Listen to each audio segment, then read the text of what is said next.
42 साल की उम्र में जिंदगी से जंग हार गई कांटा लगा गर्ल। कार्डियक अरेस्ट की वजह से हुआ शेफाली जरीवाला का निधन। शेफाली के निधन के बाद उनके करीबी सदमे में हैं। किसी को भी इस बात पर यकीन नहीं है कि वो अब इस दुनिया में नहीं है। उनके निधन के बाद अब एक और बड़ी खबर सामने आ रही है कि सालों पहले शेफाली जरीवाला एक गंभीर बीमारी से पीड़ित थी। जी हाँ दोस्तों, दरअसल खबर ऐसी है कि शेफाली मिर्गी की बीमारी से पीड़ित थी। उनका एक इंटरव्यू अब उनके निधन के बाद काफी वायरल हो रहा है, जिसमें वो अपनी बीमारी के बारे में बात करते हुए नजर आई। उन्होंने बताया कि उन्हें 15 साल की उम्र में मिर्गी का दौरा पड़ा था।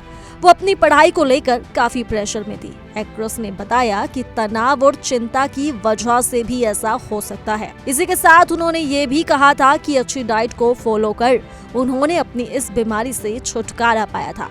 अपने इस इंटरव्यू में उन्होंने बताया कि उनका कॉन्फिडेंस कम हो गया था क्योंकि उन्हें क्लासेस में, स्टेज के पीछे, सड़कों पर और कहीं भी दौरे आते थे। इसी वजह से वो अच्छा महसूस नहीं करती थी और उनका सेल्फ कॉन्फिडेंस बिल्कुल खत्म हो चुका था। इस बीमारी का असर उनके करियर पर भी पड़ा था। कांटा लगा गाने करने के बाद से वो काम नहीं कर पा रही थी। तब लोगों ने उनसे पूछा कि वो ज्यादा काम क्यों नहीं करती हैं। तब उन्होंने लोगों को अपनी बीमारी के बारे में बताया कि मिर्गी के दौरे की वजह से वो काम नहीं कर पा रही थी क्योंकि वो नहीं जानती थी कि उन्हें अगला दौरा कब पड़ेगा, और यही सब उनके साथ लगभग कई सालों तक चलता रहा।